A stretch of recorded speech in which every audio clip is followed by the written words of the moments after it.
હવે જોઈએ રાજ્યના કેટલાક મહત્વના સમાચારો સંક્ષિપ્તમાં।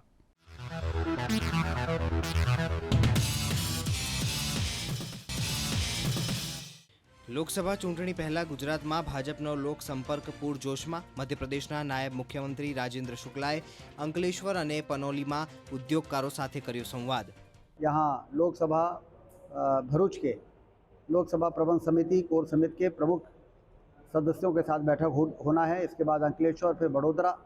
इस प्रकार से भारतीय जनता पार्टी पूरे देश में लोकसभा चुनाव की तैयारी पूरे जोश खरोश के साथ शुरू कर चुकी है।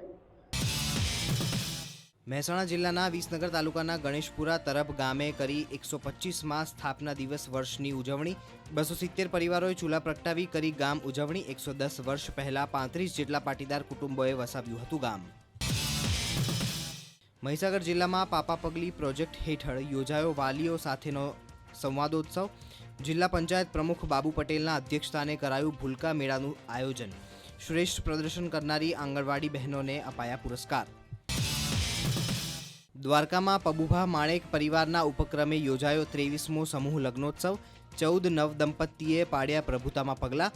સાધુ સમાજ અને ખારવા સમાજની દીકરીઓનો યોજાયો સમૂહ લગ્ન। ખારવા સમાજ અને સાધુ સમાજના લગ્ન હતા અને ખૂબ આનંદથી જે સંપન્ન થયું છે। જે રીતે સગવડ ભર્યું સમૂહ લગ્ન થવા જોઈએ એ રીતે ભગવાન દ્વારકાધીશની કૃપાથી આ બે પણ સમાજના લગ્ન આજે પૂર્ણ થયા છે।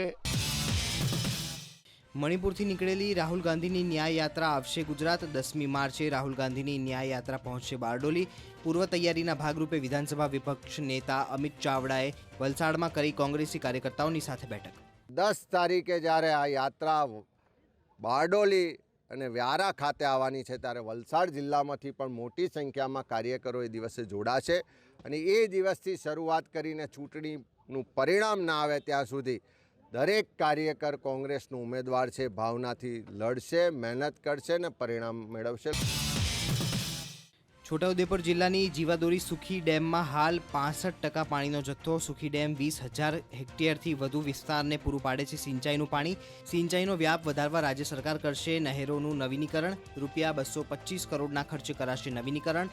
મંત્રી કુંવરજી બાવળિયા કરશે ખાતમુહૂર્ત।